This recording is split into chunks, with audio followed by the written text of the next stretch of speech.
Good afternoon, everybody. The program will begin shortly.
Hello, everyone.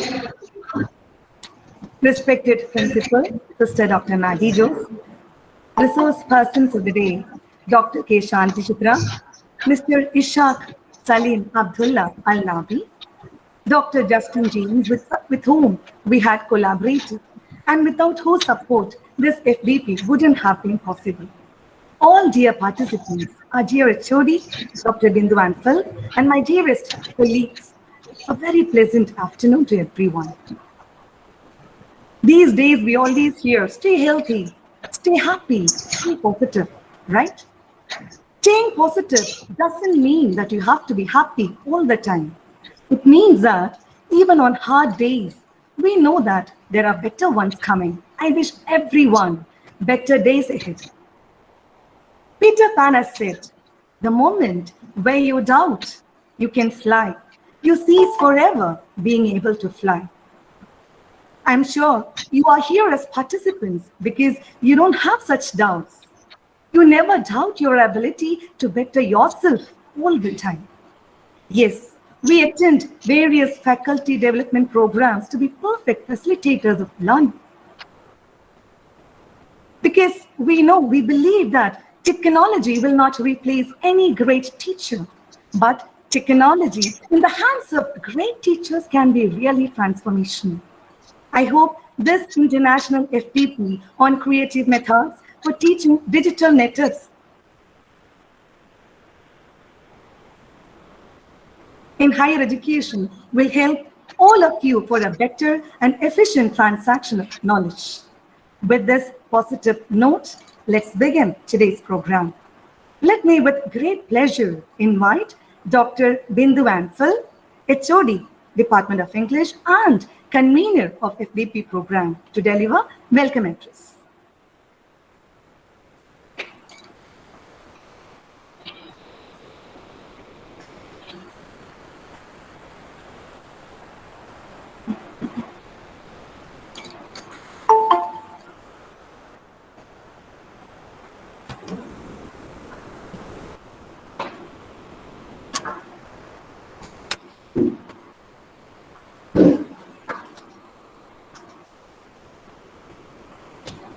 Good evening, everyone.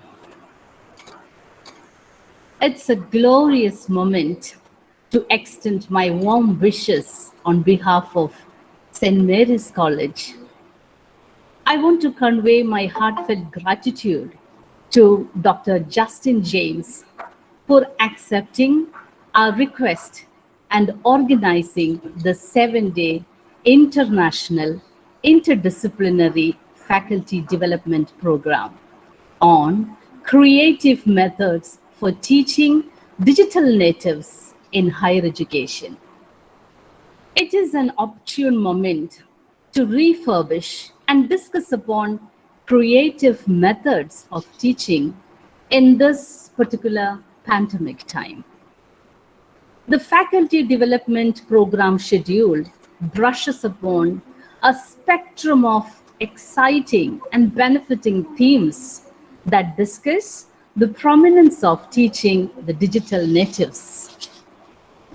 It gives me immense warmth and great pleasure to welcome the principal of St. Mary's College, Sister Dr. Maggie Jose, the pillar of our strength and support to this inaugural slot of faculty development program. Ever since I approached her with an idea of organizing this faculty development program, I got the right kind of guidance, inspiration, and support. Thank you, dear sister, and I welcome you to this online platform. I'm extremely happy to welcome our partner, Dr. Justin James, e-learning coordinator, English Language Center, University of Technology and Applied Sciences, Oman. When I thought about organizing an international faculty development program, I had no doubt about where to turn to or whom to approach. From the very first discussion with him, I could imbibe the possibility, the chances for having this FDP alive. Thank you, sir, for your continuous support and guidance, and I welcome you here on the official outset. FDPs are organized and conducted for the faculty having latest information, insights, and experiences. This program is here for you all because of the hard work of Team St. Mary's English Department. I welcome my own team, the coordinator of the event, Ms. Jency James, Ms. Prima Paul, Ms. Abhini PK, Ms. Grishma KS, Ms. Soni Chako, Ms. Anu Chandramohan, Ms. Seena Jose, and Dr. Rakhi Radhakrishna. Over these 7 days, we have 14 eminent speakers with us from different corners of the world who have won accolades in their respective fields. We are truly lucky to have them with us, where they will share their expertise with us. I welcome all our resource persons, and especially the resource persons of the day, Dr. K. Shanti Chitra and Mr. Ishaq Salim Abdullah Al-Nabi. It gives me tremendous happiness to deliver this welcome speech amongst the most esteemed personalities who have shown keen interest in enriching their professional experience. Before we start the formal session, I welcome all the participants. This event would not have been possible without your presence. Let's all be together as we try to open the new vistas of knowledge. As the head of the Department of English at St. Mary's College and as the convener of the special faculty development program, I welcome you all once again this evening. May the coming 7 days be as colorful as a rainbow in all our lives. You all stay safe, happy, and healthy. Thank you.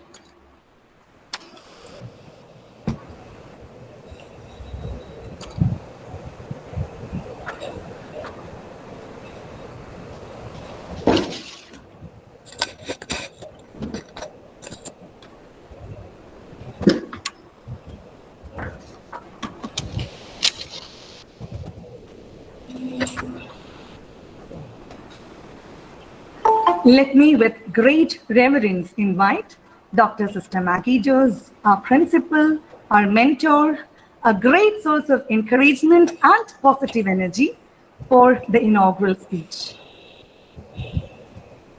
Good evening, everyone. It is so said, if we teach today's students as we taught yesterday's, we rob them of tomorrow. The education system has evolved into a new dimension of virtual reality.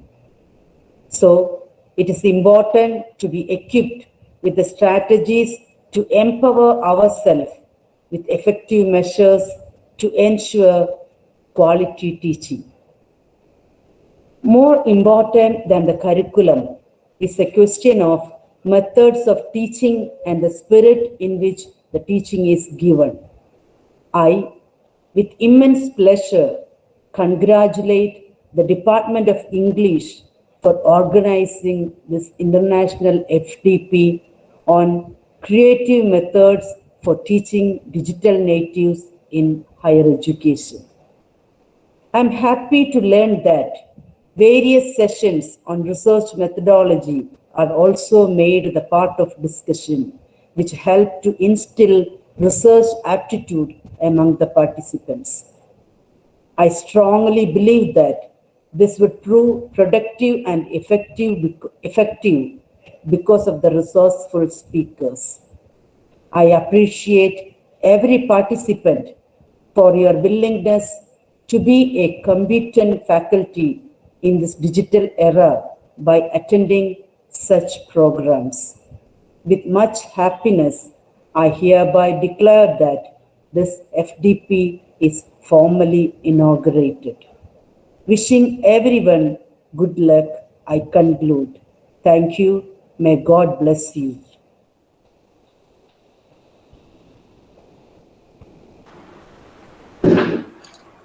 Thank you, sister.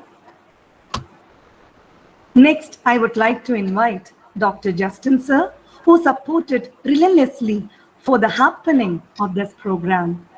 I should specifically mention the way he eased us of our burdens by taking them on his shoulders. I, with great pleasure and love, invite you, sir, to speak a few words.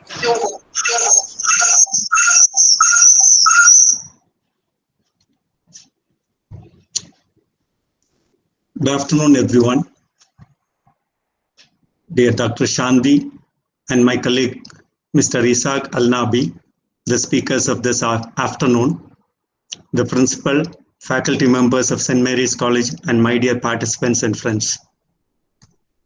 Well, it's a pleasure meeting you all today.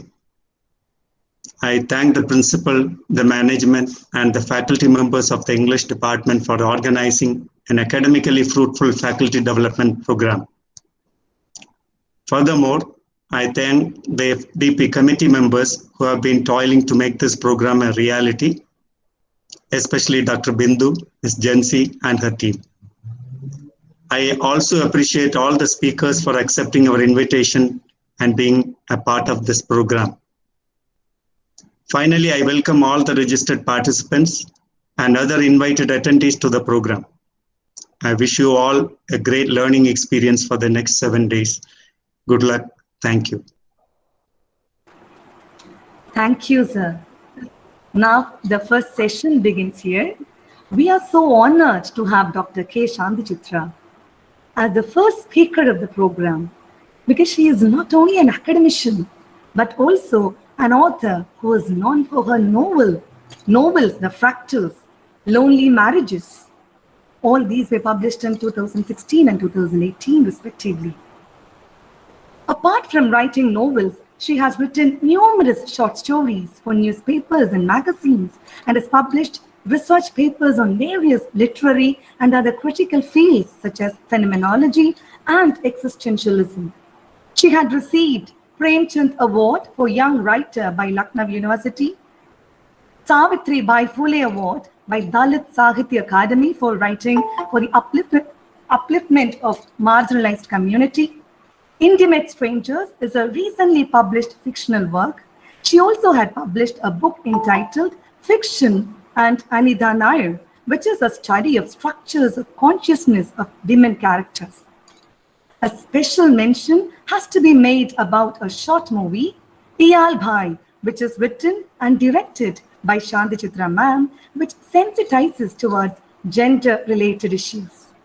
Ma'am, I with great reverence invite you to speak on the topic, the future of education, a structural redefinition. Over to you, ma'am.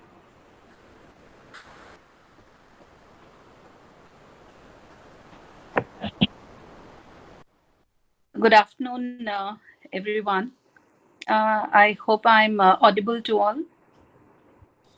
Yes, ma'am. Thank you.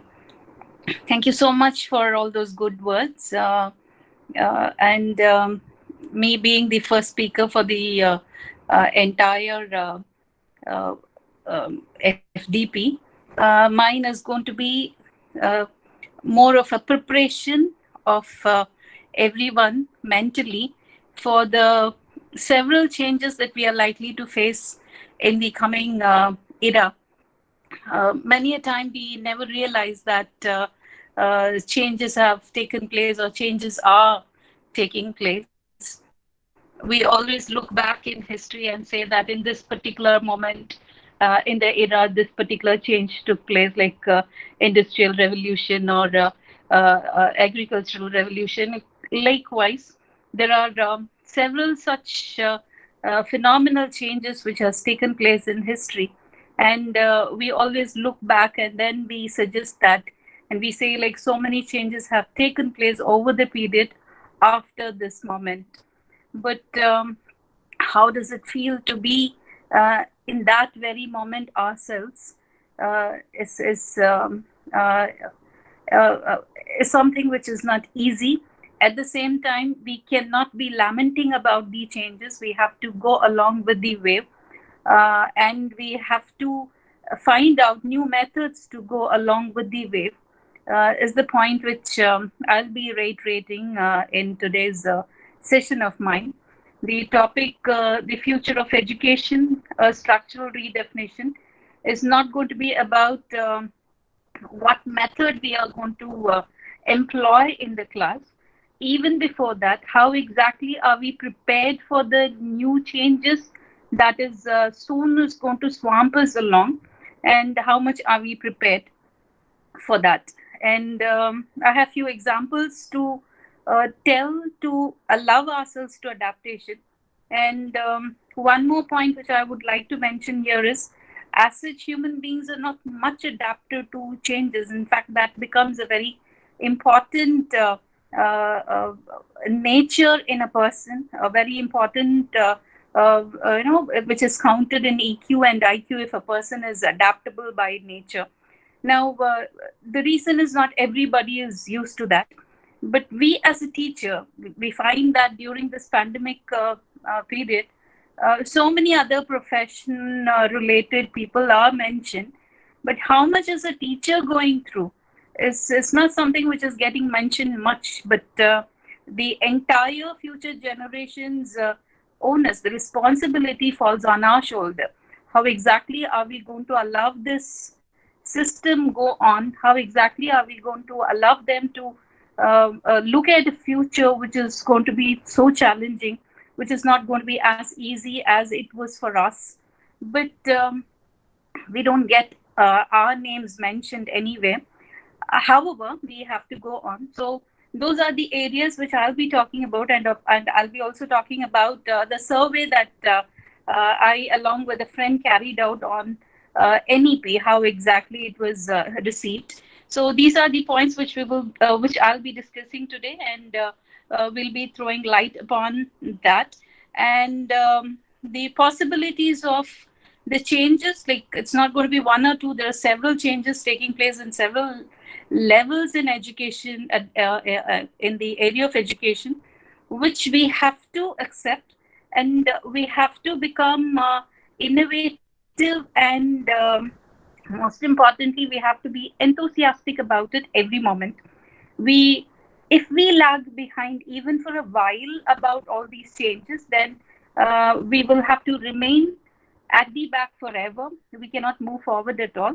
And along with us, an entire generation is likely to lag behind. Policies are not something which only a group of people at some governmental level will have to make and give us. We are the one who have to implement several things even before they suggest anything. So that's the situation that we teachers are at, because we have students who have already have enrolled with us. We have students who are going to enroll with us, and higher education is at a stack today because several people have got several doubts also about it. So how we go to do anything about it, and how we going to make education indispensable in future as well. So we have several such questions which we have to think about, but majorly the ability to adapt is something which we have to start working on. In several institutions, we only find that the same structure is followed. Only thing is the medium of education is online, but most of the methods are the same.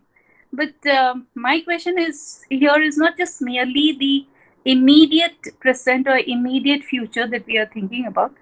In the long run, particularly in India, we have this NEP, we have got this LOCF at college level. Now, all these implementations are little shocking and also way too different from the previous method. The rationale behind might sometimes shock several people, but however, the change is essential because we've been following something for a very long time, and no matter what, we have to go along with the change. So those are the points that I'll be highlighting upon today. Before that, my topic being the future of education, a structural redefinition, I want to insist that any system is a structure, and every structure needs a change to accommodate according to the need of the world. Now, this structure, what I mean is every other structure that exists in our society, including education. But there are few obstacles while we go for new structure. And most importantly, the questions that arise in our mind will be like, is it relevant? Is it made with real futuristic potent or intent in our mind? Or is it just for namesake something is being done? And how relevant is current education? And is education all about skills? So these are a few questions that we have to have in our mind, particularly we being language and literature teachers. We are the only one who can actually answer this, because we almost find that nowadays every education is becoming a skill-oriented one. In fact, the learning outcome-based framework, which is suggested by UGC recently, which has been implemented in several institutions already, we only find that skills are given more importance than the human side. Much later, after we all started wondering like what exactly the system is going to be, one paper is included where we see the universal human values. Now that again, when we were trying to implement here, the question was like, who's to take it? There were commerce teachers who said like, it is our departments, we will take care of our department, likewise science. But then the question of ethics, the question of moral values, these, if we allow skill-based departments to carry on with, will they be able to handle it well? So those questions again made us all argue with, and then finally it was trusted to language department. Now the point is, we are the only one who are talking about humanity, and humanitarian senses are more clear only to us than any other skill-based department. So when that gets implemented, we have to be very sure that it is not given to any other department, but to language-based or literature-based department alone takes it up. And another thing that we have to have in our mind is we generally have is this perspective of education is to see it as a system rather than a process. We generally tend to see it only as a system. It's something which exists. It's not a process according to us. Like years back, we formulated a particular method of educational system, and we still hold on to that. We do not have this perspective of that. It is something which is a fluid one, a flowing one, or a process. We think that something is made and that is forever. Though we have BOS, academic councils, and all that, we meet in a period of interval, and then we revamp things. What do we have in our mind when we actually do it?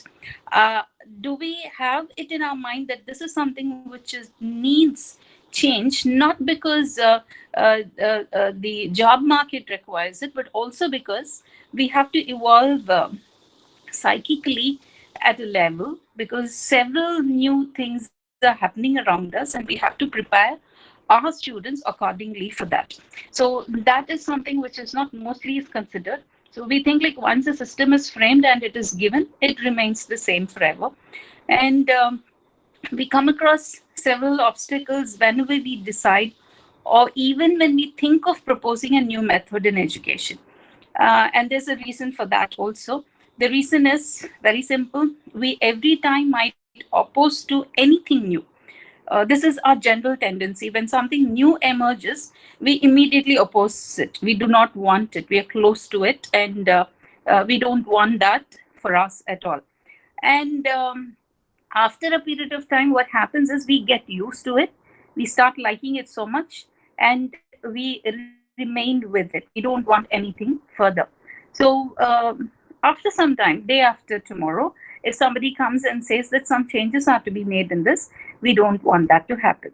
So something which we did not want, which we at the first level denied, when the same we get used to that. Like afterwards, if somebody comes and proposes change in it, we're not open to it. So this is our problem in general. Somewhere we prefer a stagnant, static position for everything.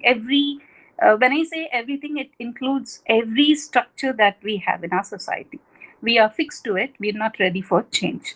So that being a problem, when any new system emerges in, and when we are expected to get along with it, it becomes a big problem.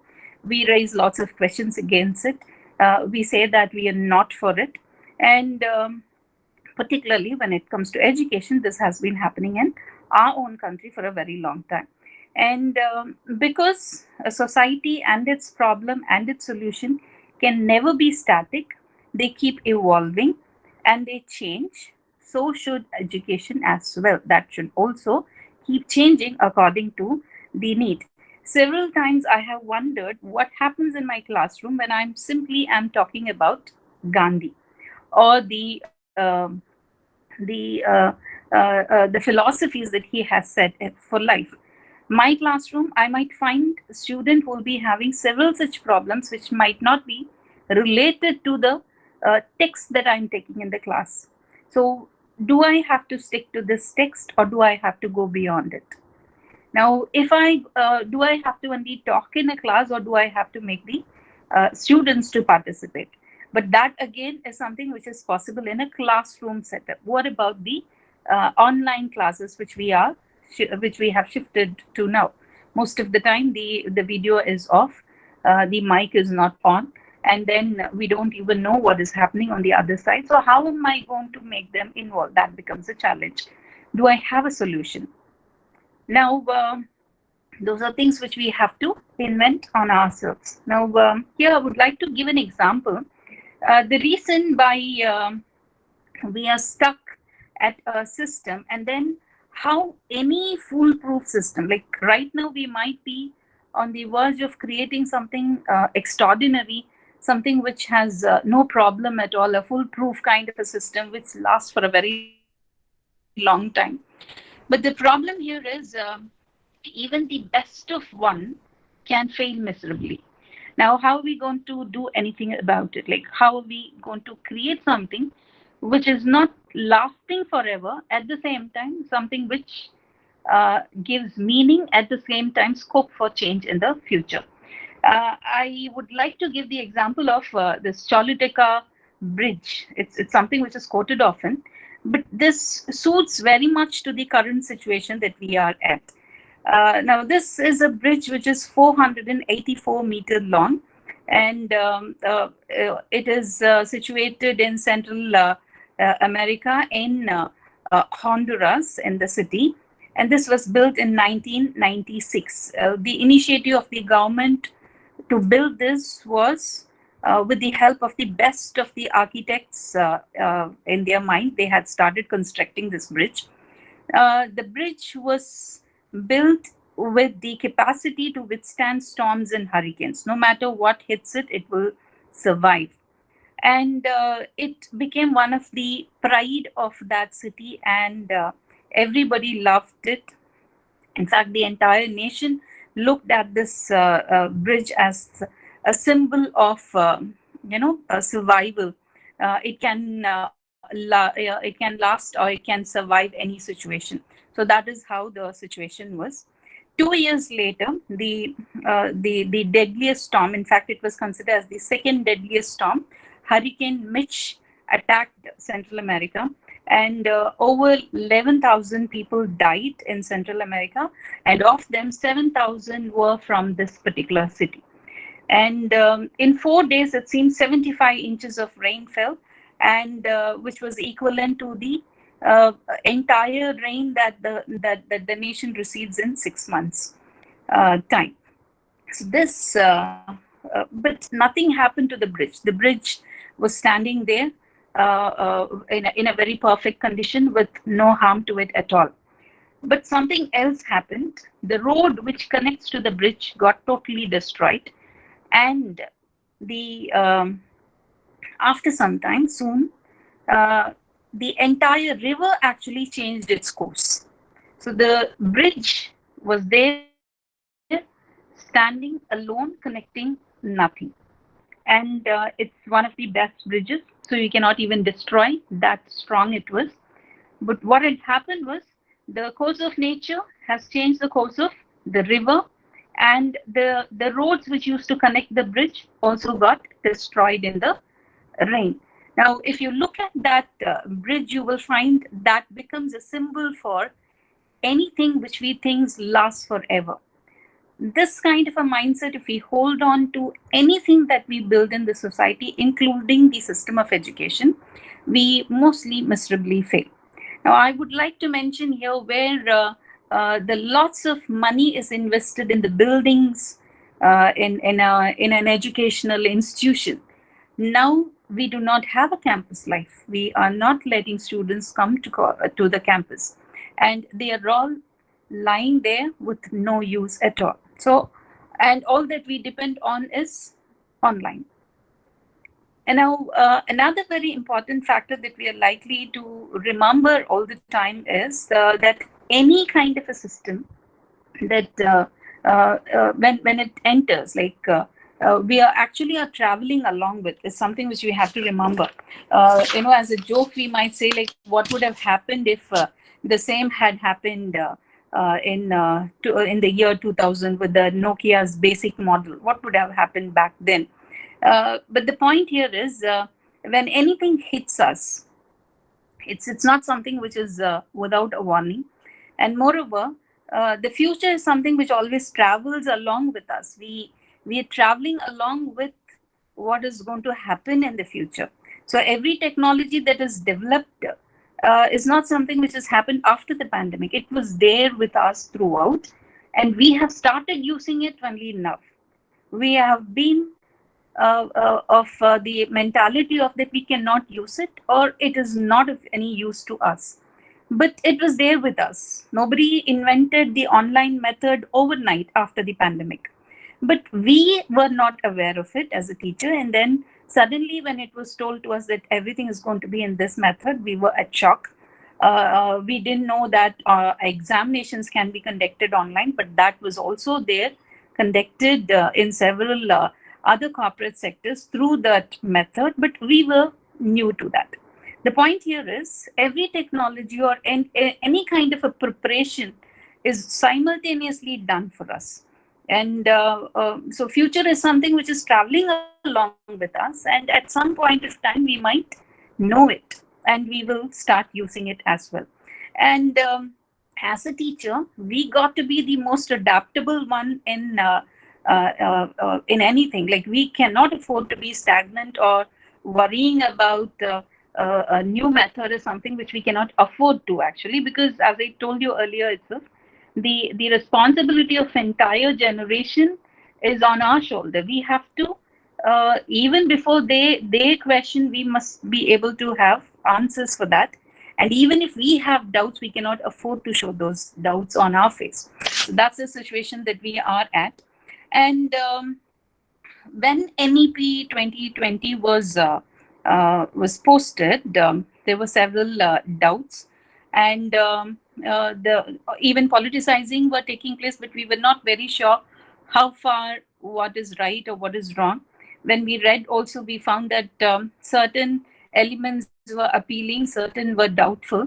So what we did was, along with a friend, I went for a survey. So around 10.5K samples we collected, and certain ideas we understood. And the reason why I'm talking about NEP or LOCF is those are futuristic, and those have got certain elements which need to be worked upon, but at the same time there are several aspects in it which we have to get used to right now.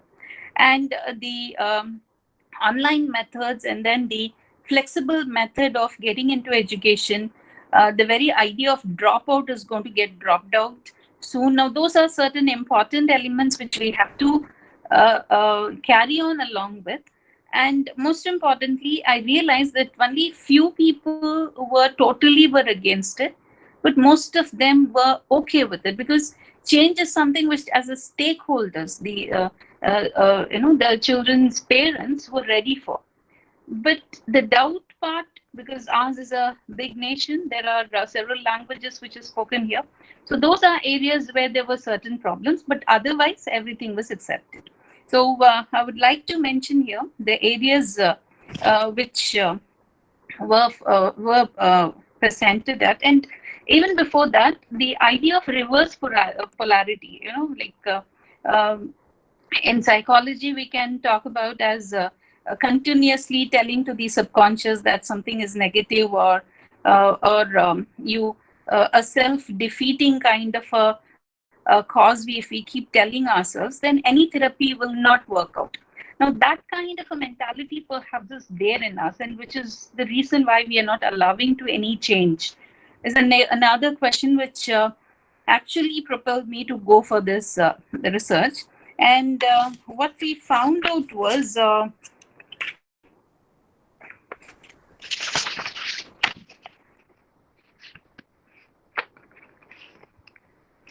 even before what we found out, I would like to tell you here that this research was conducted among the public to collect their opinion on the newly released National Education Policy. It was an exploratory research methodology which was employed to understand the public views on the policy. Initial spontaneous opinions were collected to know their awareness and knowledge, and then the respondents were then exposed to certain key highlights, and then they were selected from they were all selected from NEP only. Their responses to the facts were again taken to understand their views. At the end, what was realized was that most of them are okay with change.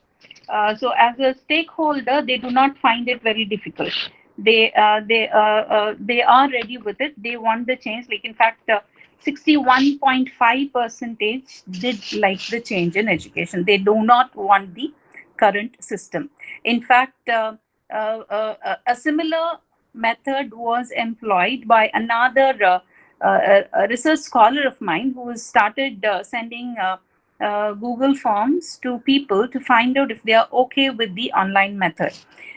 We will find that there are several people, even in media, we might find that people are not happy with the online method is the idea which is generally is passed on. But the point is, they do prefer it. In fact, they are liking it. Only thing is, the innovation method, the innovative method is something which they are not happy with. But it's not that they do not like it at all. And 13.3% have no idea what it is about. So that is one. And 25.2% do not like it. Now, that 25.2% people who said they do not like the new or the changed methods of education which is likely to take place, they also, when they were exposed to the key points, they were okay with it. They started liking the whole policy. Now, some of the points which actually they didn't like in NEP were that indirect pressure on students at different stages in the name of examination, selection of subject of interest could be too early and may impede a student's future career, implementation strategies for policies put forth, it lacks clear plan of action on way forward. So these are some of the points. Vagueness in several gray areas, universal education, clear plan of education way forward. No, so these are some of the points which they were not happy with.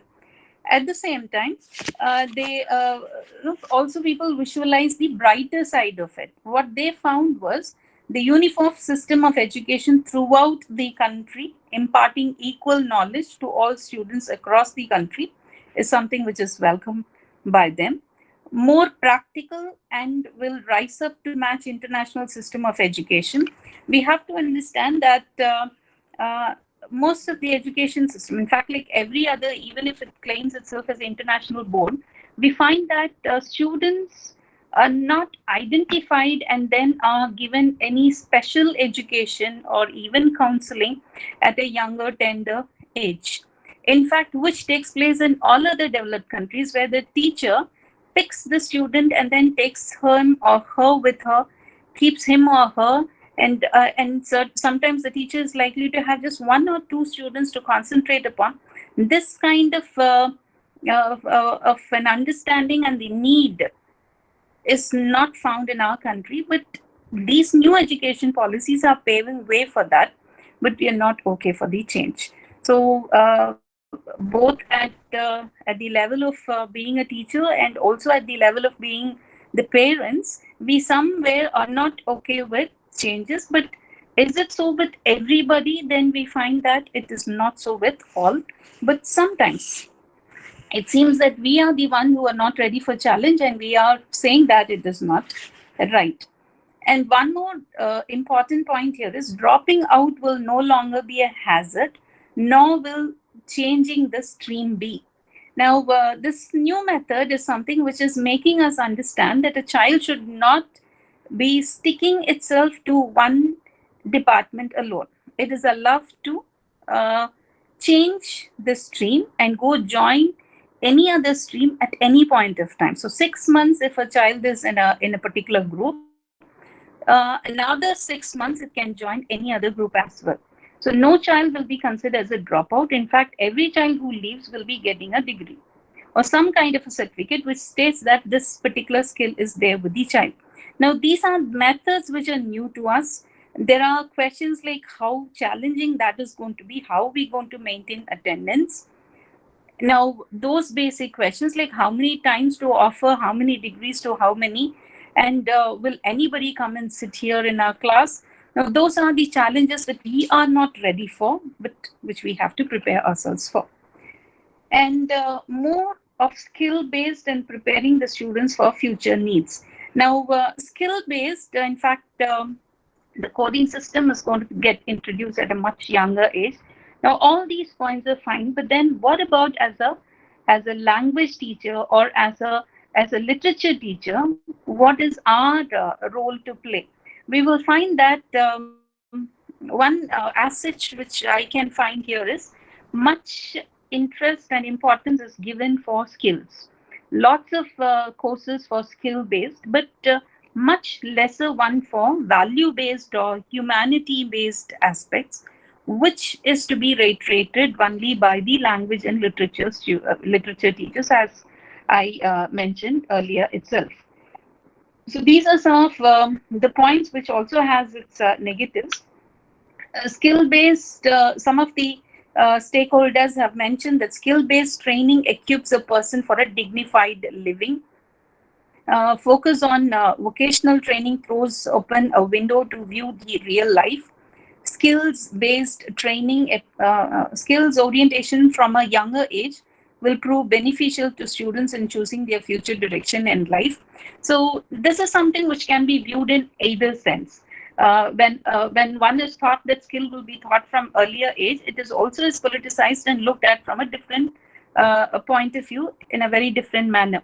But how we as a teacher going to equip them, how we going to take all these up as a challenge and go on checking and recreate an atmosphere where the dignity of labor will be established, instead of saying that this is something which is bringing back the older lifestyle, which has been with lots of protests and we had lots of hatred toward all those system, and we had taken that all away from the system. And is it trying to come back again? So now that is one question which remains a question which needs to be answered. But at the same time, we have this dignity of labor. Are we going to consider everything as a menial one, or are we going to look at it from a different perspective?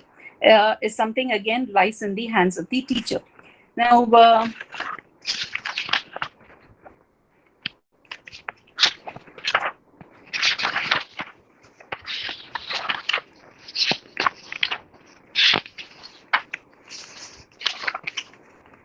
some of the at the end, the takeaways, when everything was exposed to everyone, they started understanding, and some of the points which remains a problem to many are: higher education will be governed by one single authority, UGC and AICTE will be merged, all universities, government, private, open, deemed vocational, will be on a similar grading system, all universities again will be having a similar rule, uniformity and accreditation to all colleges based on the rating which will be given to the colleges, will be given autonomous rights and funds.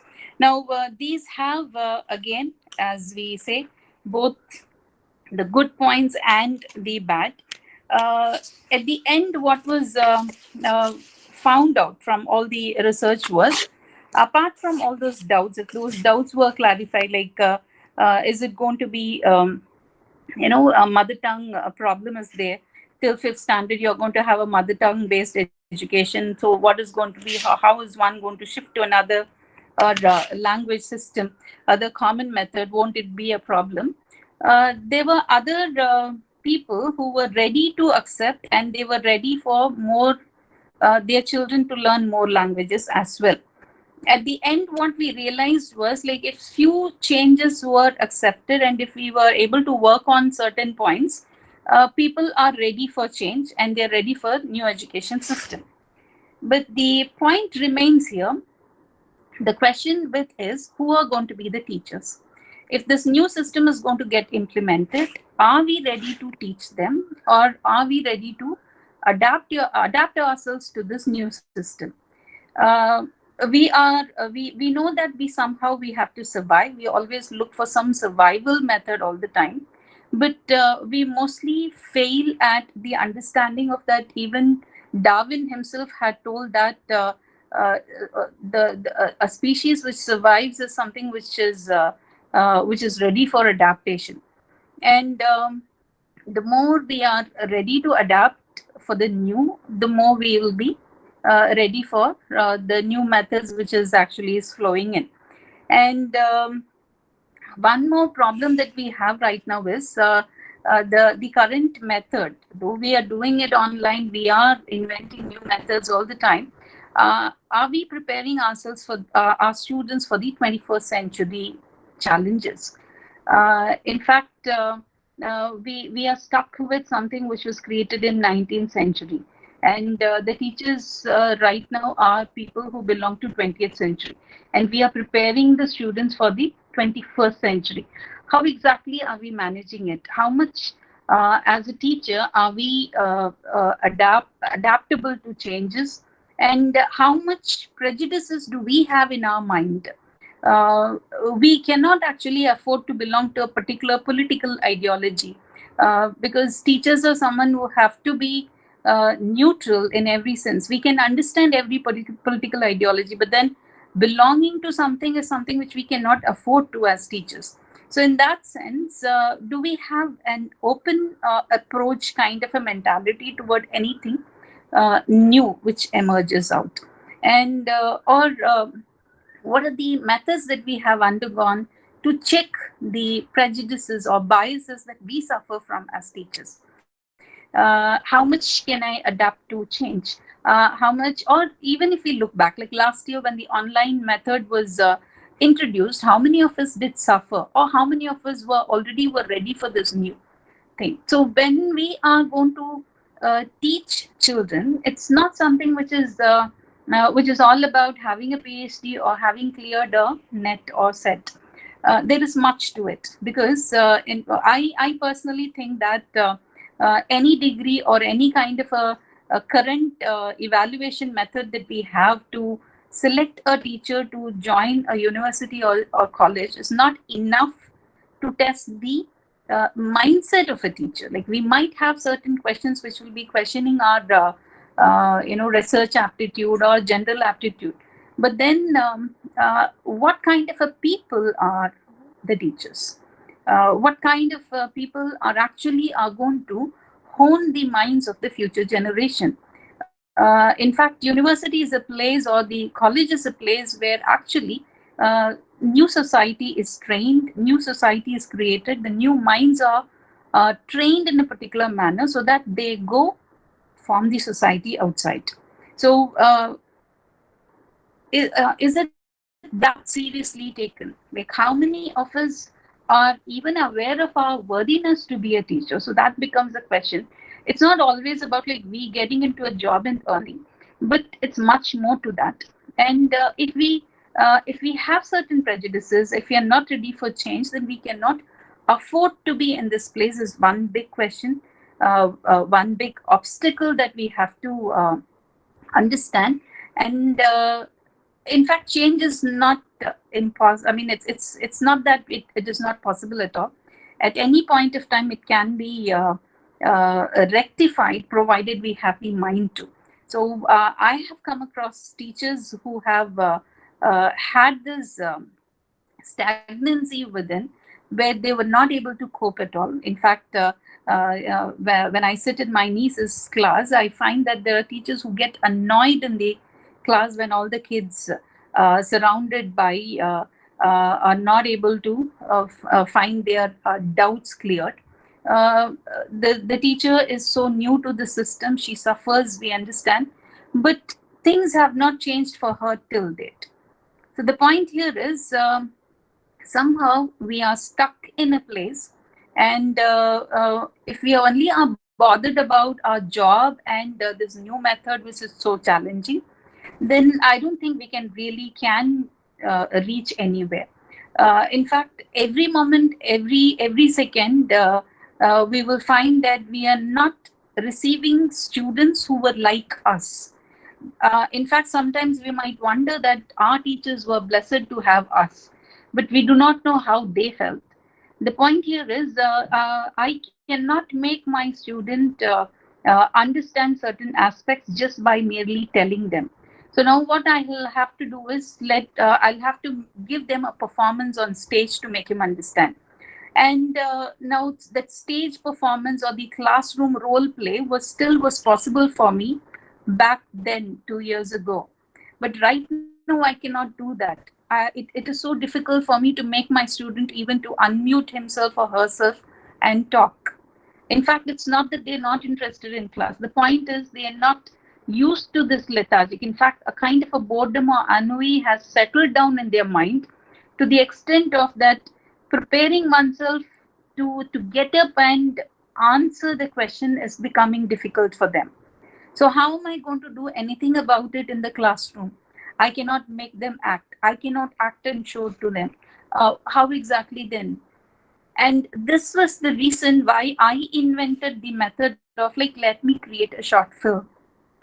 Now that is how I handle, because the gender studies is something which is so important, according to me, when it comes to students of literature. In fact, that's the place where they actually understand. We've been talking a lot about women-centered problems. We have ignored men totally. We do not even bother about the problems that they have. Legally, women are secure.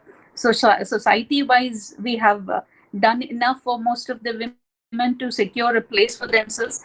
But what about men? We have negated that, and other transgender oriented issues, and what exactly women actually go through today when they are totally are empowered. Now these, when I talk in class, no matter how I talk, it's not something which is going to be easy for the student to grasp. So if they had had a campus life, we would have had a theater performance here for them, a script we would have created and would have made them enact it on, and then it will become like when they visually see it, it is always there in their mind forever, and this performance will make them remember it, and their own personality remains the same. So the gender neutrality and the understanding related to all these nuances, I can easily relate with, I can make them relate with, if they had been in the classroom. So now they are not in the classroom and they are not in a mood to participate also much. So what I had to do was, let me make a short film on gender issues. Now, when this was done and was posted to them, every child in the past 6 months who were so reluctant to even participate or even to talk to were ready for an interview with the transgender who was acting in the film. They wanted to meet her. They had an interaction with them. In fact, they become so alive after the movie. Now, the reason why I'm discussing this here is we cannot afford to lag behind. In fact, a kind of a tendency have to get developed in us, like where we should not become one of those kids and then go lethargically finish our work. We prepare some slides and that is discussed in the class, and then it's over. For me, it's over. And then they will write their examination. Questions from that will be asked. For them also, it's over. But at the end of the day, what did they learn? Are they going to carry along with all that is there in their text? If it is not happening, then the learning-based outcome, the learning outcome-based method which UGC or any other body is prescribing, it's not working out at all. So no matter what is formulated or what is created, it is there in the teacher's hand at the end to implement it. And as a teacher, I think I have to all the time remember this in our mind, that it's like, have I satisfied my customer? Like preparing a garment, and if that garment is won by the customer, I should get some feedback. And most importantly, did I like? Dr. Sima, can you please? Did the person who wore it, did he or she really look good in that garment? Becomes my concern if I were the designer of the dress. Similarly, if I'm a teacher, then it becomes my duty, it becomes my onus to check if my content has been received by the particular student. And until it is checked by me, until I'm relieved of that, yes, it has been received by them, I get to know that for sure it is being received well by them, and not going to forget it for life, I cannot be satisfied with. As I told you in the beginning itself, like a lot of talks are going on for how a teacher, a doctor, or police personnel are logging during the time of Dr. Lijimol. Dr. Lijimol, can you please? Yes, thank you. So only when I'm sorry, I don't know where I was. All right. So when we get back to this level of like, have I conveyed my content to my student and have they received it? We are in a situation where we cannot be happy with this normal method of even online. Like we are happy with slides, and slides which were prepared last year is getting used this year. Now, what's the point? We know like it's a very difficult period where we don't even get to see our students. In fact, I think my PG students are going to leave the campus without me having even seen them. So they are in their current second year. They'll be just gone, and I'd never know them. In that case, like, how would I even know if they have received anything that was taught in the class? And so methods have to be invented, and we have to all the time think about some kind of a method through which we engage them, we make them alive in class, and we can ask them to perform or create or write, and then discuss and then create a video and send it to us. And we can again invent methods, like we don't have to stick to the time. Now if it is 9 to 3 or 9 to 5, that method is not going to help them, because ultimately it becomes like they are here only to receive some degree. Now that some degree, like we're coming across several jokes now, like these are pandemic time students, these are COVID batch, and they have not learned anything. Now that should not be the case for us, because that joke directly or indirectly is upon us. We have failed. We are not able to make them, we are not able to prepare them capable enough to survive once the pandemic will be over. Will their degree or the grades that they have cleared will be worthy of what they are going to hold in their hand, or are they going to become just a joke of a COVID batch, so they don't know anything? And who are these COVID batches created by? By us. The government may come up with any kind of a pass method, but that's a different case. We don't have to worry about it. But in the classroom, how much alive were they? Are we bothered about it? Now, these are a few questions I think like we have to have in our mind. We as teachers will have to shed off the lethargy that we have developed on us, just like others. Of course, we have several responsibilities at home. We are facing several problems. We have even faced deaths in our houses, and we still are coping. That's partly is something which has become part of life now. We have to travel along with. But when it comes to teaching, like how we as teachers, how much are we open to new challenges? No matter how much we protest, new changes are going to be there, and we have to go along with. So how are we equipping ourselves? In fact, as I told you, before this creation of short film, I enrolled myself into a screenplay writing class. It was conducted by Saab John. He was the one who was involved in this Guna movie making. I joined his class just to know if I'm capable of what I'm thinking of doing right now. Because creating of such films are going to be the only method, according to me, which is going to help my students. And if I do it, how much do I have to invest upon mentally, or what kind of methods that I have to remember while I create it? No, just to test it. Okay, it was just a crash course, 15 Sundays or so, and just 2 hours every Sunday, and then it was over. But as it was going on, I developed my confidence and started working on along with so many other faculty members.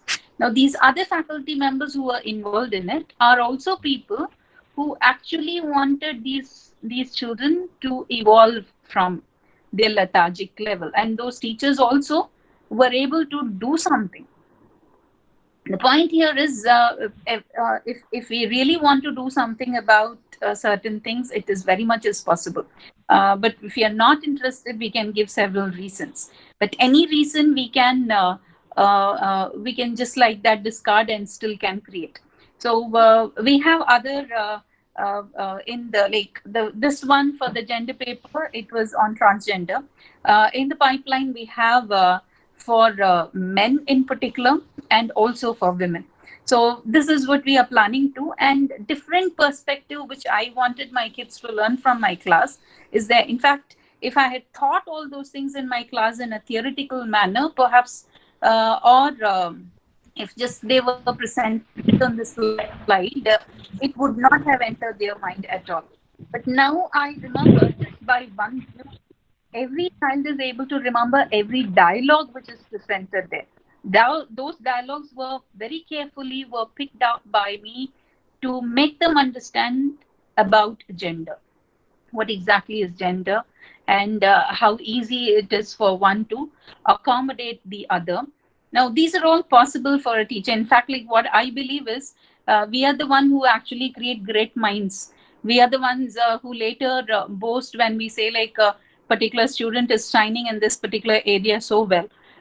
If we as literature and language teachers, we might come across great teachers getting produced by us, great writers getting produced by us, even sometimes like all these creative areas which is related to us. When our students shine there, we say that they were created by us. But if we can create them, that creativity must be there in us also. And it is very much is there. Only thing is we never tap on that, we never bother to work on that. But it is time that we have started doing that. This is the time actually when we can explore on all that and make it a lively session for every student of us. And these are the points that I wanted to talk about. And as far as restructuring is concerned, that's very much is possible provided we allow ourselves to changes. The future education depends entirely on the kind of system that we are ready to initiate for us. And most importantly, it doesn't have to be a foolproof one. We don't have to look for something which is going to last forever, but something which allows us to do more changes in it. We must be able to create more scope for more changes. So that kind of a system we have to create, and let us keep inventing methods through which we go ahead of our students. Not that our students are able to think better. Sometimes that will happen, that's good, but most of the time let us see that we are able to see better than them, and then we be the light of their path. Now that's possible provided we take those initiative and provided we shed off all those lethargies. Future of education is very much is possible. In fact, the former Hong Kong economist, actually, he was talking about that 85 percentages of jobs that are likely to be there in 2030, which is not far away. It's not even imagined yet. We don't even know what kind of jobs are going to be there in 2030, and then we are preparing our kids for that future. So in that sense, the only possible thing that we can do now is allow ourselves to change and prepare our students also to changes. And this adaptability method is something which must be there in all of us. It must become a kind of a nature of ours. And then let us tap the creativity part, and most importantly, all the current or the required humanistic aspects is something which we have to keep instilling in them all the time through our teaching methods. Thank you. Thank you, ma'am. Now the session is open for discussion.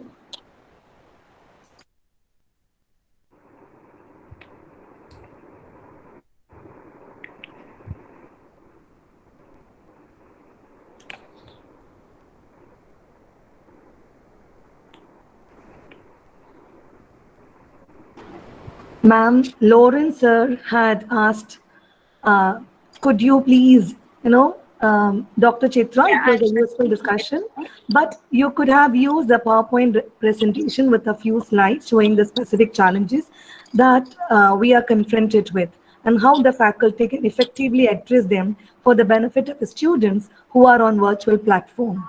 By the way, what should be the ideal duration of an online session?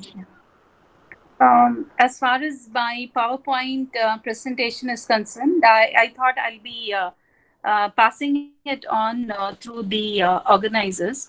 The reason why I didn't share it here is Google Meet is a problem for me here. It always gets disconnected.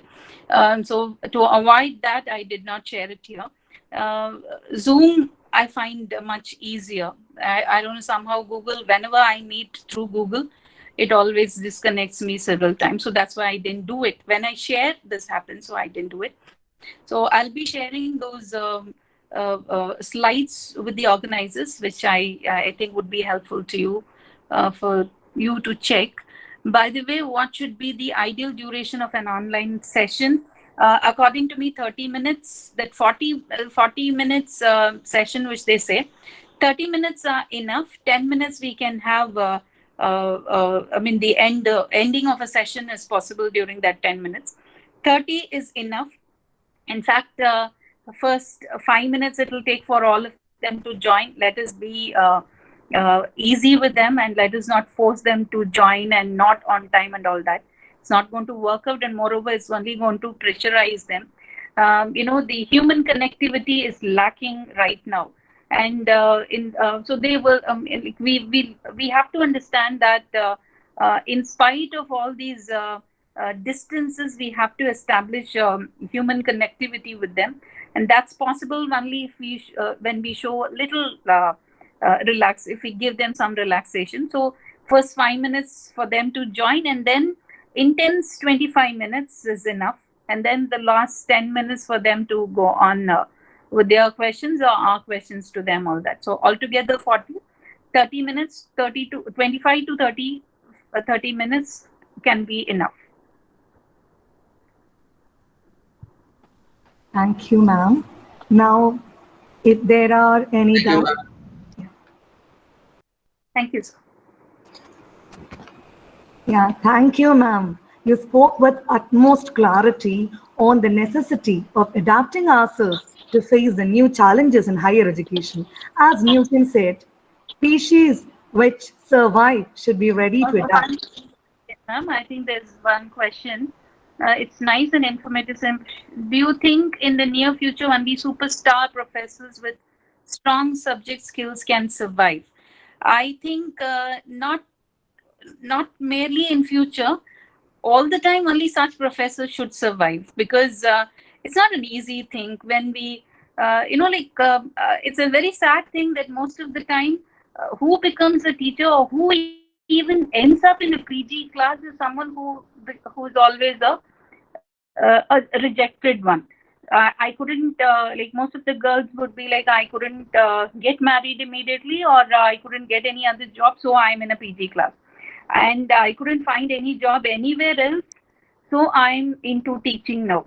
Otherwise, it is becoming a lucrative job now, let me get into it. Now, that should not be the case at all. In fact, I very vehemently say that you have to be an extraordinary person to become a teacher.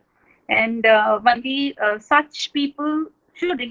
And that doesn't mean that you have to be a born superstar.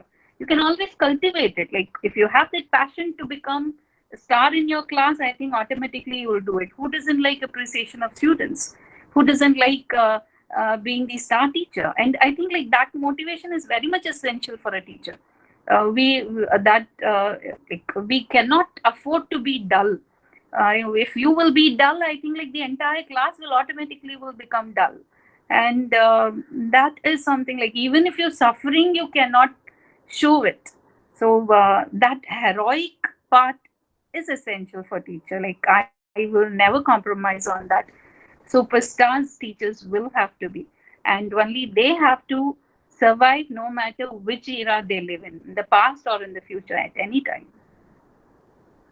Yes, ma'am, please. I'm sorry I intervened. Yeah, ma'am. Another participant from YouTube channel has asked how to make the class more interesting for kids, for children. Children. Okay. Now, that's not something which is easy at all. In fact, I am more comfortable with adult students. It's much easier for me because when I tell them, they'll at least understand. But with kids, it's very difficult. In fact, I have my own niece, as I told you. to make her sit is it's really difficult. I have to become a clown to her and make her happy, make her laugh, and then she will go sit in the class. The teacher, if the teacher is upset with something, she gets upset. Lots of problems are going on. It's not going to be easy for school teachers. College teachers, I can still say several methods to engage them. School teachers, perhaps not my forte, but I can only say that they have to invent their own methods. It's very difficult during this time to engage them through online classes. So in a way, I should say that I don't have a direct answer for that. I'm so sorry. Thank you, ma'am. You spoke so well that, doubts are very few. As Newton said, species which survive should be ready to adapt. Yeah, ma'am. We all survive and we all are ready to survive. Thank you for your time. Thank you for your effort, ma'am. Thank you. Now, participants may please fill in the feedback form. The next session will begin at 4:40. Thank you, ma'am, once again. Thank you, ma'am. Thank you.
Miss Jency, next session is at 4:40, isn't it?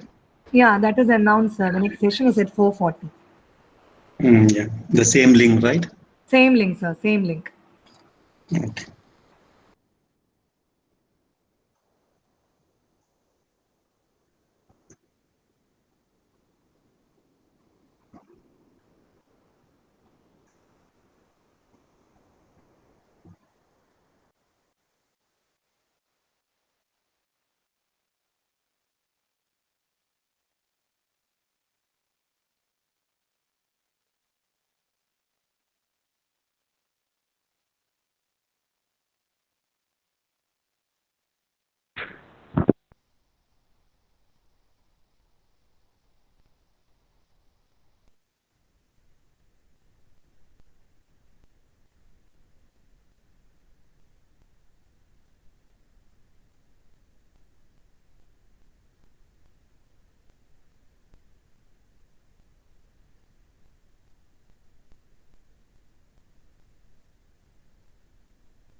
Assalamu alaikum, Ishaq. How are you? Wa alaikum assalam. Hi, Justin. How are you? Yeah, good. Nice seeing you. Yeah. Where are you now? I am in my house in Niswa. Nizwa. Okay. Yeah, Good. couldn't travel to India. Mm. So, how are things at home? Holidays. Everything is fine. Also at Okay. home. Yeah. So welcome to the faculty development program. Thank you. Yeah. It's my pleasure to be here today. Thank you.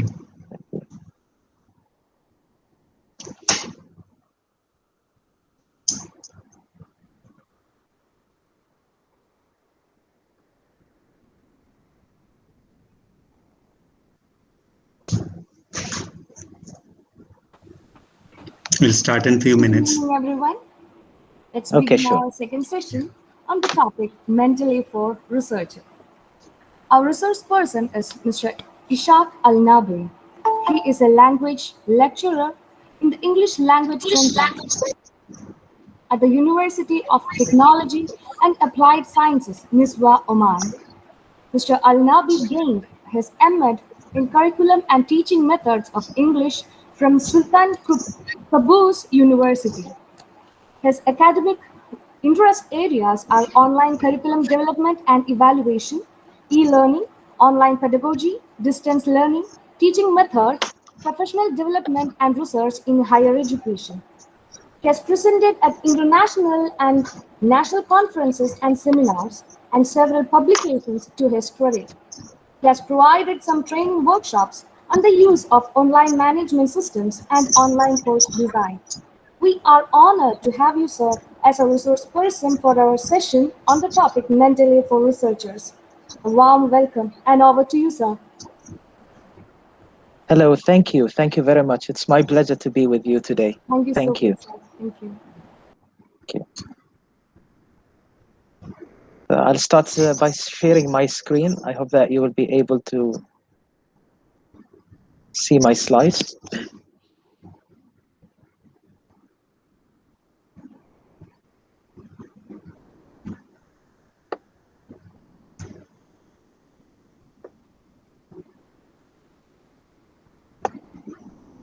Okay, so hello everyone. In fact, at the beginning, when Professor Justin James asked me to do this presentation, I was a bit hesitant, because it's only about research. And he insisted that it's going to be very helpful for all of you. And I hope it's going to be useful for all of you. So thank you very much for the invitation. And today I'll be talking about a software, an online software. It's called Mendeley, and it's very well known for researchers, and it's a useful tool, an essential tool for people who are engaged in research and publications. So today I'll be talking first about defining Mendeley. I'll talk to you about the features of Mendeley.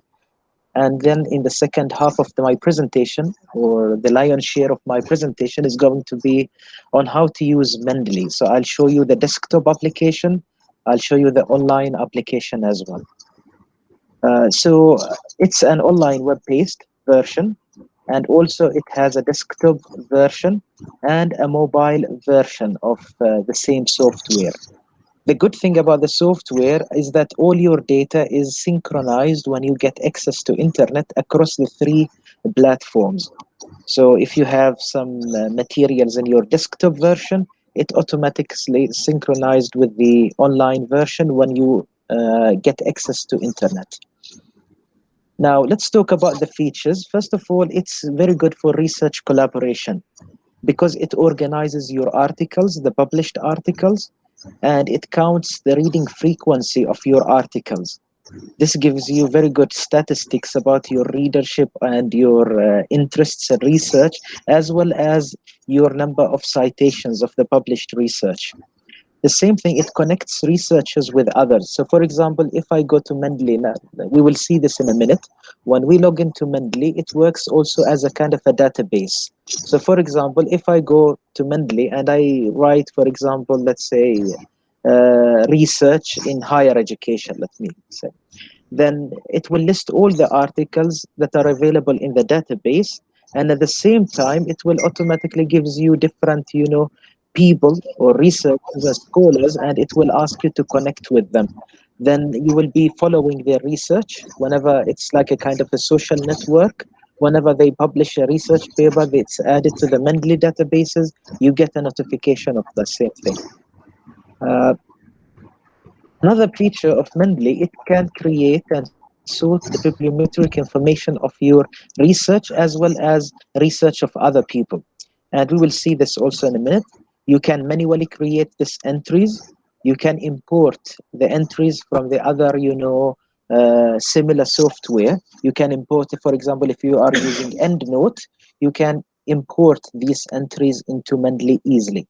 You can import PDF files, and here it depends on the file quality. So if your PDF file is of high quality, then the system or the software will get all the bibliometric information from that PDF file. If the quality is not very good quality, then sometimes you need to manually change some of the entries here and there. Now, it also saves information for academics, search information from academic search engines. So, for example, if you go to different search engines, you search for for articles, research, published research, then by one click, you can import the information of these articles into the library. It also has this function with the web importer. It can import, from the web. For example, you are reading the newspaper and you find a very good piece of news, and you want to cite this piece of news in your article, for example, or in your research. You can just click on the web importer, and the details of that website will be retrieved into the library. You can also use something it has this feature called watch a folder. So, for example, you keep a folder in your desktop, let's say, or in your computer, and then whenever you add a file or an article to that folder, Mendeley will automatically take the information of the added file immediately into the library. So, for example, let's say if you are writing, let's say, a paper in e-learning, and you are downloading some materials, let's say, on a daily basis. So, for example, yesterday you downloaded some materials, you uploaded them into Mendeley, and this morning you downloaded another article. There is no need for you now to go and add that article by yourself, like manually, or you drag and drop the PDF file, because that folder is a watched folder. Mendeley will keep an eye on that folder. Whenever there is a file added there, it will be automatically taken to the library.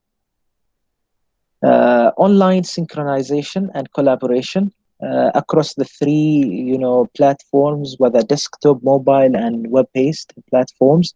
It gives you 500 megabytes free document space, and I think this is a good space for PDF files.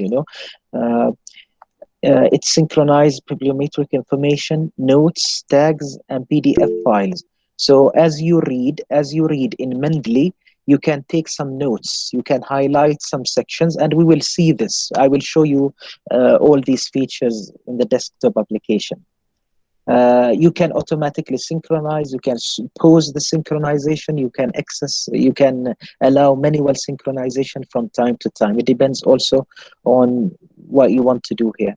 Share a folder with invited Mendeley users. So, for example, you have a folder in your Mendeley in the library, and you are working with a group of other researchers. So you want them to see the articles that you have downloaded. You can share the folder with these users. And I think I forgot to say that Mendeley is free for use. Okay, so there is no subscription if you would like to create accounts in Mendeley.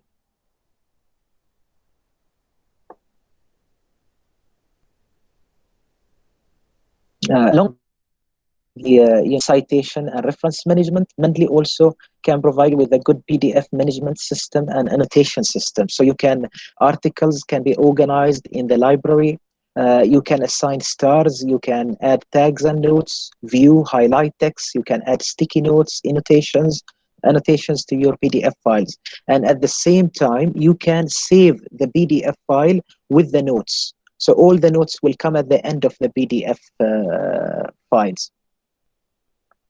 Integration with word processors. So with Microsoft Word, there is a plugin that you need to install when you download the software, and this will add the in-text citation, and it can switch between different citations. So for example, if you have written a paper, you wanted to submit that paper and ABA style was required, and then you wanted to submit the same, let's say, paper to another, let's say, publication for a conference, let's say, and that conference wants, let's say, Harvard style or MLA style, then you can switch immediately, and all the in-text citation and the reference entries will be changed, and it can generate the bibliography for you. Now let's go to the practical part of our workshop today. I'm going to show you now the Mendeley website. So here is the, let's say, the main page of the Mendeley. And as you can see, as I said before, it's a kind of a database. So you can search, and it gives you, let's say, here some hints. Let's say, for example, if we search for education, we can get, different, articles, the number of readers, the number of citations. You can, change the search here if you want to restrict them to only journal articles. So it's a good database also. It's a very good database. But what we are more concerned is the library. So we have the search database, and at the same time, we've got the library. Now, when we go to the library, all our work is dependent on the files that we insert or we put into our library. So for example, this is my library. These are the articles that I have added to my, let's say, to my, library. So here are all the references I've got here, organized by the authors, the year, the title, the source, and even when was that added, when these articles were added. We can get also the files here. If they have, let's say, PDF files, okay, you can download them. Also here we can organize them by collections. So for example, here are some collections that, for example, I worked on a research on critical thinking skills. So when we click on critical thinking here, these are all the, let's say, articles that I used for that paper. Okay, you can click on them, and it gives you what? It gives you the title of the article, the authors, the abstract, and this is the file. So when you click on the file, it can also open the file for you, the PDF file here. Okay, this is the online version, but yeah. And as I said before, you can sync, you can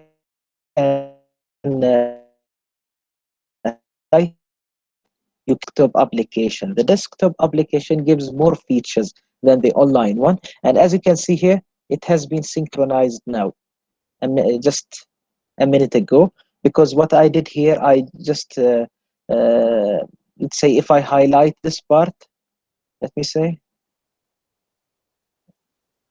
okay, highlight this text. Okay, change the color of the highlight, and immediately the system will start synchronizing. So now if I open the same file in my desktop application, I will see highlight. I can do the annotations here. I can write my notes here. I can add some notes if I want. If I want to copy some parts of this, for example, I will go out of this highlight mode. Let's say I can add a sticky note, and I can add my notes here. So all these sticky notes will be added along with the notes. If I want, I can also add some notes here. Now all the notes and the sticky notes will be synchronized, and with this icon here. So when I see this icon next to the paragraph, it means that there is a note or annotation added to this paragraph or to this section. Now going back to the library, this is how it works, in the online. Now if I want to add a new entry, I can click and add new, and I can either add files from computer, I can add entries manually, or I can import files. At the same time, we can do what? We can drag and drop. It allows the feature of dragging and dropping here. Now, if we can add, let's say, entry manually here, we can add what we can add. If it's a journal article, we will add the DOI number, identifier, the title, the authors, the journal, the year, the pages, the abstract, and then we click on add entry. And it will be it will be added here, and it will be synchronized across my desktop version and mobile version. Now let's move and talk about the desktop application. Here is the desktop application. It looks similar, but here you cannot search online. You can search only in your own database. So let's say this is my database here. These are the files that I have added to my library. Okay, and as you can see here, this is my account. Now my collections are also here. These are my collections. Let's say my work on, let's say, e-portfolio. There are some articles that I have put here. Professional development. I did a research also on professional development of teachers, and here are the articles that I have used. Okay, authentic assessment. Some articles here. Now, when we want to view the PDF files here, let me click on this one. Let's say I can get the features or the information of this article here. Okay, let me check if there are notes. There are no notes here. I want to read this article on my in my Mendeley library. So I just click on the PDF icon here. Okay, it opens now. This is the article that I like. Now what I can do, I can add notes. For example, I want to highlight this section. I click on highlight. I want to highlight this section, let's say, in a different color, in, let's say, pink. Here we go. I want to add a note on this one. Then I'm here, and I can add my notes here. Now, if I want to add this, these are sticky notes. These are only sticky notes. I can add general notes, for example. I can summarize, let's say, part of it. Let me copy this part here. This is a summary, let's say, some notes. Okay. Now, I want to do what? Now, when I click on this PDF, they are saved, okay? Go back to them. Okay, I can see my notes. I can see them. Now, if I go to the online library, I do have internet connection. It automatically gets synchronized there. Now, if I want to export this file, okay, I can export the file. Let me say, export this file. Sorry. Yeah, export PDF with annotations. Click on this one. This is the file. Number of highlights, number of notes. I will put one note here. And I want to export this one. So I'll go to the desktop, let's say, PD. I created this file for this folder for this session. Yeah. Where is it? This one here. When we open this file now, we will see what we will see the notes here. Okay. Our notes, the sections here, the one that we highlighted, and at the end of the paper, we will find what? We will find our sticky note. This is the sticky note that we've added here. Okay, so this gives a summary of all the annotations that you add to the paper. Now let's work and let's see how we can import the files here. So for example, I want to add a new folder. Okay, I will create this and I will call it, let's say, PD session. Okay, for our practice today. So what I can do, I can either, these are the files that I prepared. Let's say I can take any of these files, let's say this one, COVID-19, and I can drag that into the PDF library like this, and it will automatically get here. Okay, now when I click on this one, I need to check on the details. I need to add the details, the year, the pages of this work. And then when I add the files, I can open the file and I can copy from here, okay, if that is allowed in this PDF, or I can write the names of the authors here. Sometimes if PDF files are of good quality, you can, when you drag them, the system can retrieve the files. So look at the second one here. This one, it gets some information here. So we need to check whether this information is accurate or not. Okay, this is one of the issues with Mendeley. Sometimes it doesn't get the information accurately. So you need to, work on them again. Okay. Now this is one way to add the files here. You can add what? You can add folder.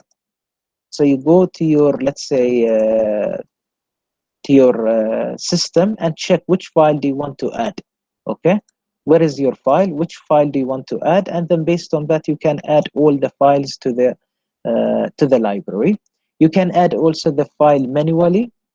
Like for example, you can add the title of the article you want to do. You can select what is this type of the publication. Is it a book? Is it a book section? Is it a case study, generic report, news article, okay, web page, and so on. Now at the same time, we can add the watch folder. So you click on this one, and then you go to the, let's say, the desktop, and then I want Mendeley to watch out this folder for me, PD. Okay, watch folder. So I click on OK. Now what will Mendeley do? It will import, the documents. Whenever I add a document into this folder, it will also be automatically synchronized into the Mendeley library. Okay, so this is the interface of the program, and this is how you can use Mendeley. It can be filtered by the authors. I can see the authors here, and I can search, for example, here. So for example, if I want to get articles that are related to e-learning, let's say, so I'm going to click on e-learning, and it can give me all the information or all the articles that got the word e-learning. You can see, for example, this is part, the article, the name of the article, the title, sorry, of the article. These are the authors, and these are the words used in in this article. And when you click on the article itself, when you open the article with the search word still there, it will highlight all the words that goes for e-learning. Can you see here? There are many words for e-learning, and here is the information of this article. Now we will go to Microsoft Word, and we will try to add in-text citations, and we will try to create the reference list. So we are writing. Let us say we've written this part, and we want to add the in-text citation, let's say, here at the end of this paragraph. So what we can do, we can go here to references, and then you click on insert citation. All you can, the shortcut is Alt plus M. Now, when you click on this one, this window will open for you. Now here, you can search by author, by the title, by the year. Let's say if I write 2020, these are all the articles in my library that were published in 2020. Okay. If I want to search by, let's say, author, I can write the author here. For example, let me, Westwell, I think we do have some research for him. Yeah. So here are the words that articles published by this author. If we want to search by title, let's say we write, let's say, e-portfolio, okay, we get the articles that have the word e-portfolios here.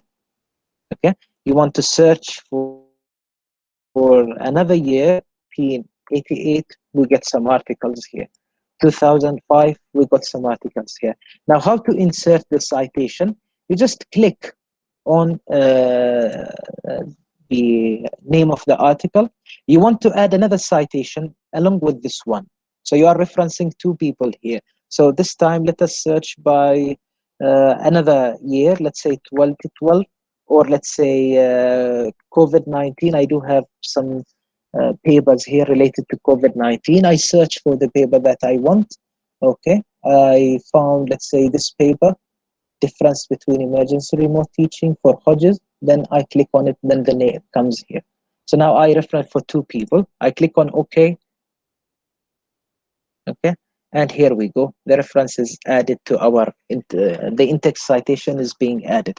Now, as you can see here, this is using Harvard style. I want ABA style. So just I click on this one here. It says the style. And here you get different styles. If you want to add more styles, you can do this. In some journals, they modify some styles a bit, and they give you a downloaded file that can be added also to Mendeley by clicking on this one, more styles. So we click on this, let's say ABA 7th edition, and that's it.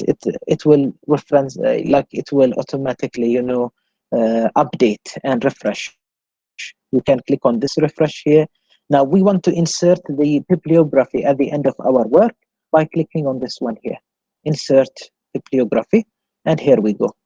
The bibliography will be inserted for us. If we want to change the fonts, the type, the size, we can do that. If we want to manually add something or change something, or if the information is not correct here, you can do it using two ways, sorry. Either you go to the Mendeley database, your library, and you do the change there, or you can do the change immediately here. It allows that, okay? So this is in general about Mendeley. Now, if we want to remove this one, the good thing about it, if this one gets removed, if we delete this one, immediately the second one will be deleted when we click on refresh, when we refresh the page here. Okay, so this is all about Mendeley. Okay, I used it a lot and I found it very useful.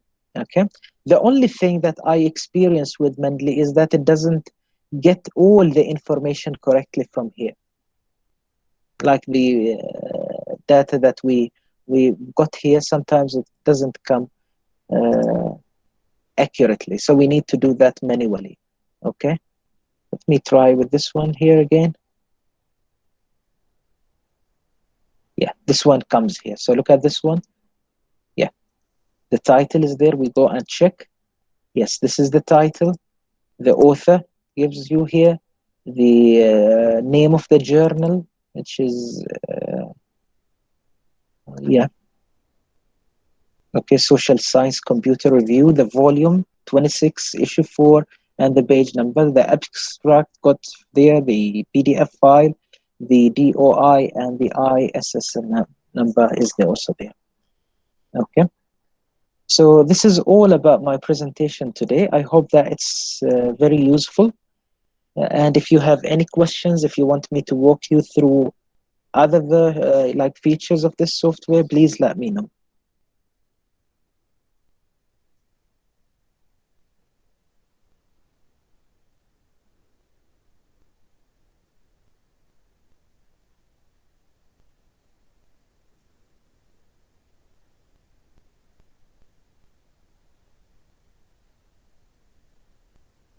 Yeah, I hope my presentation is very useful for you.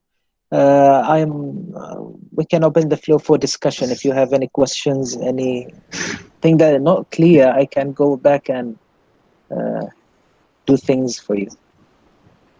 Okay, sir. Yes, sir. Yes, we have one question here. Yes, yes. From sir, please explain how to change from one file format to another type of file format.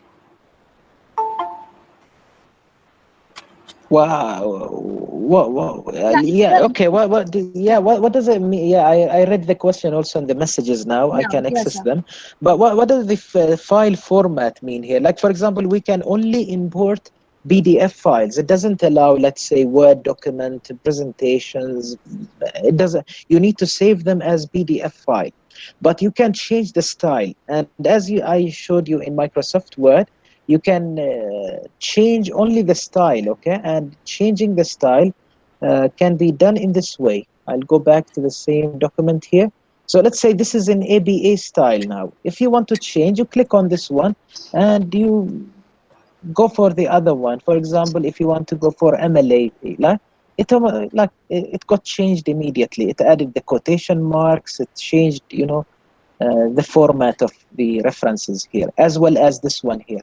It removed the year. Now, if I want to change this to Harvard, let's say, click on Harvard and it changes like this. I hope this is what meant by the format. But when you import the files to your library, you can only import PDF files. It doesn't allow, let's say, Microsoft Word files and so on. So you save your work as PDF file, and then you import them into Mendeley. I hope that I have answered the question. Okay, thank you, sir. The same question was asked You're welcome. by Dr. Shivagami Balasubramanian in our YouTube streaming. And we have got one more question here. Yeah, That was please. by Ms. Hema Malini. The question is, how far the software helpful with data analysis? Well, it depends. Very good question, really. It depends on the type of data analysis that you are doing. If you are doing qualitative data analysis, it can help you because it gives you a summary of your notes. Okay, this is a good thing. Like, for example, I am reading this article, let's say here, and we are doing qualitative analysis, and we want to, let's say, add a theme to this one. I can add the themes to our notes, to my notes here. So, for example, I can add theme 1, and I can, let's say, write the theme, let's say here. This is for this paper, it got saved here. Now, what I can do, I can search here by themes. So this can help us when we do the analysis to some extent, but it doesn't help with the analysis. It's not a kind of, let's say, a data analysis software. Okay, but I did one paper on this one, on professional development of teachers using systematic literature review. So this was really very helpful because I could organize all my data into the software. The good thing when I did the systematic literature review, what I did, I went to Google Scholar. I used Google Scholar. I searched there, and then I saved the file as RIS file. So if I can show you, let me go to Google Scholar. Okay. What I did, I searched for the keywords here, and then I went to my library. I added the articles into my library here. So these are the articles that I used for that paper. It was a literature review paper. So what I did then, I selected the files that I needed. Let's say I click on this icon, so it gets select the whole, papers here. I don't know why it didn't work. Yeah, it worked now. So these papers are selected. Now what I did here export. So I export this as, I think, refman here. Type. I think this is the one.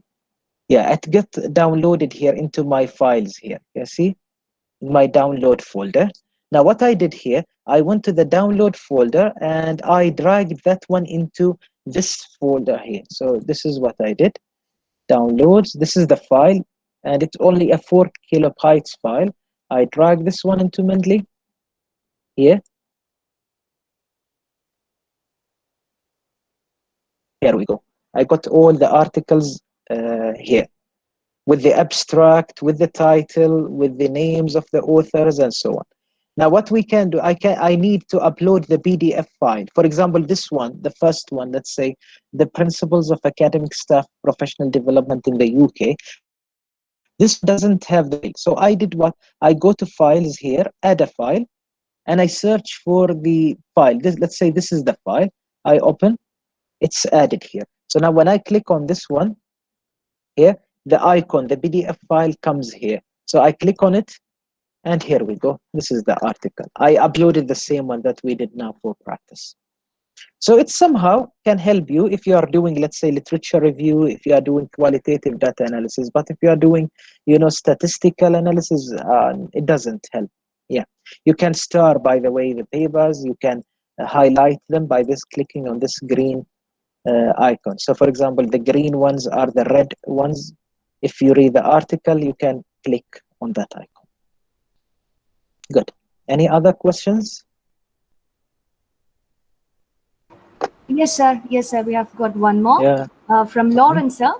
And he's asking about, can we use Mendeley as a search engine to detect and identify plagiarism? And if any, what is the cost when the database exceeds the size of 500 MB? It's there in our chat box. I saw that.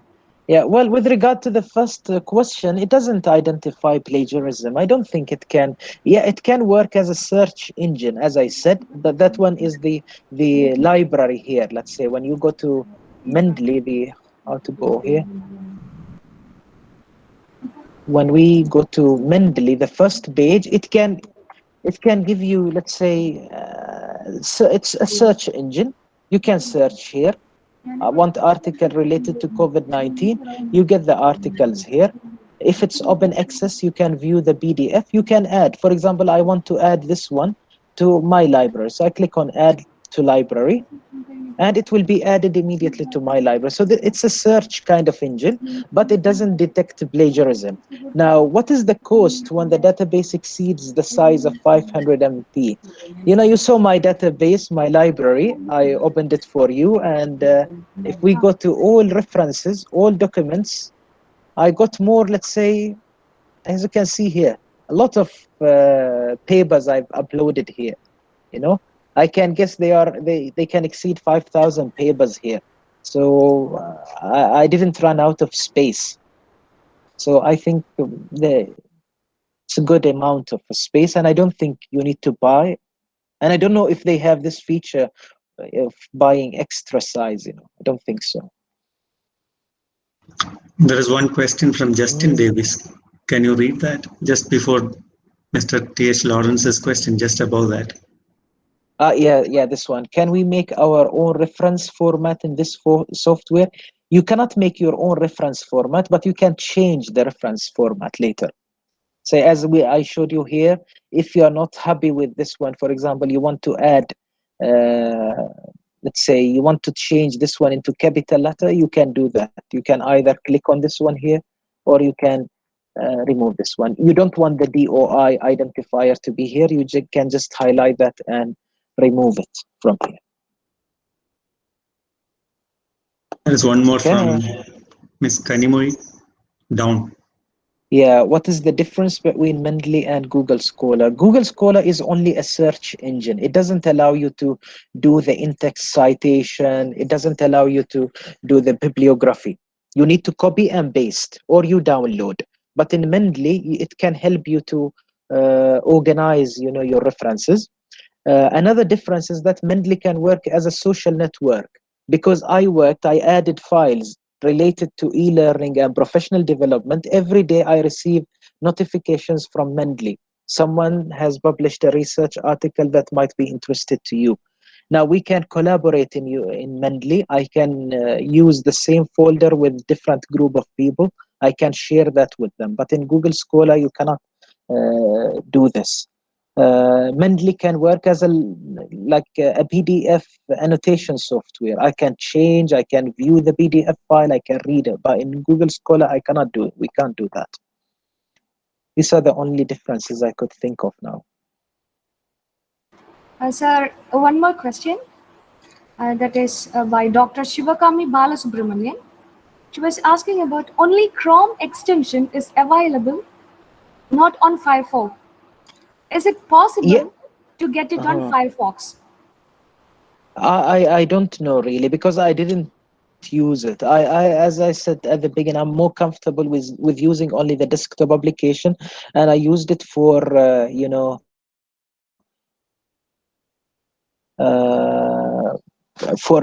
managing my in-text citation and reference lists. I used the web importer, but I used it with Chrome only. Yes, she's right. I didn't use it with the Firefox and Microsoft Edge.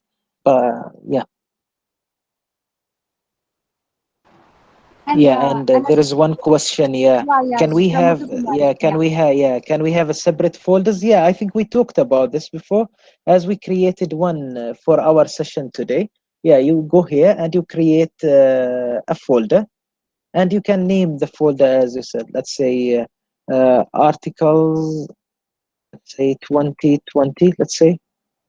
So you can add the articles in 2020 to this folder to segregate them. How to share the folder with others? This can be done using this one, the online library.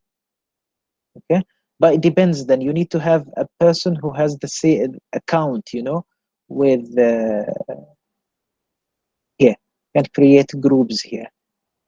Okay, group 1.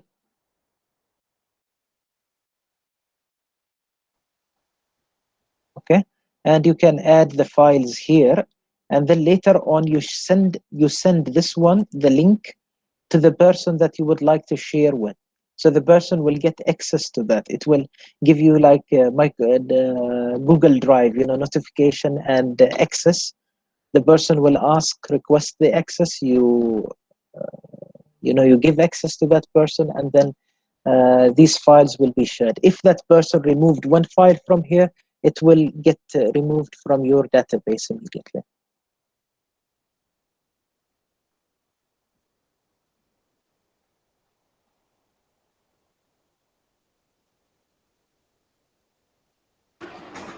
Any more questions?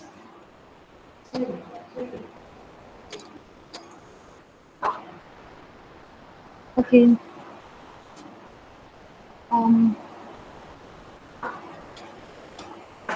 Good evening, everyone. Honorable Resource Person, Mr. Ishaq Al-Nabi, respected Principal, Dr. Sister Maggie Jones, our collaborator, Dr. Justin James, and all the participants present here. It is such an honor for me to get the opportunity to thank you all. I extend my gratitude to our Honorable Resource Person of the session, Mr. Ishaq Al-Nabi, to take out time from his busy schedule. Thank you for your enlightening session. It gave us deep insights into the use of mentally in the field of research. And I'm pretty sure that all the information that you gave us will definitely help us in future. Thank you, sir. I would like to Thank express you. my Thank you very much. And Yes, sir. Thank you. yeah, it was really a great pleasure to be with you, and I hope that my presentation was really very useful for all of you. Thank you. Thank you, sir.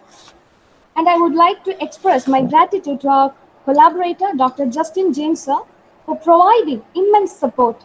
Thank you so much, sir. And Thank you very much.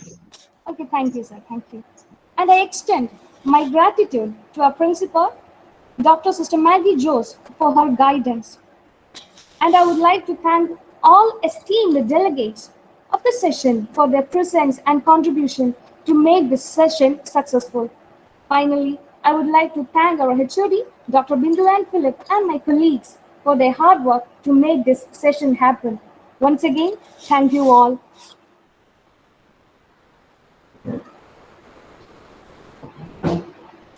So thank you, Ishaq. Bye-bye. Thank you, Justin. Bye. Thank you. With this, we wind up today's sessions.